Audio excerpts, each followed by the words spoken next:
I'm at the Union 8th Grade Center. We're exposing kids to medicine at an early age, that way they can see that this is a plan for them, that it's an opportunity, and then just be able to open up to them and show them that there's 1,000 different careers in medicine. But with this, all of you can hear her heart. We heard your heart, not a vampire. Hooray, that's good news.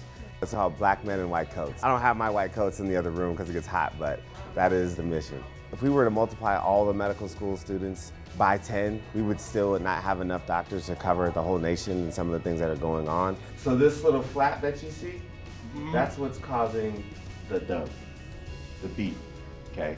And most importantly, we want to be able to get some of the underrepresented groups as well. And there's multiple types of doctors too. So if you don't like blood, guts, and gore and all that stuff, then we got something for you there too.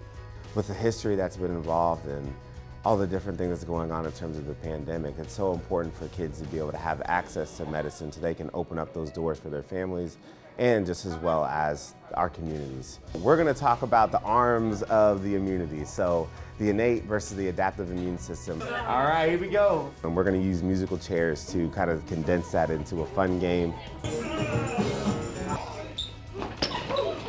Just to get them thinking about it, so that way later on we can come back and this will be something that they see as, oh wait, I learned something about that, and that helps the science make more sense. I just hope they have fun. That's the biggest thing, is medicine is more than vaccines and bad news and heart attacks and despair, you know. There's a lot of fun in what we do. At the end of the day, it's both a science and an art, and to be able to show kids at an early age allows that to be accessible for them.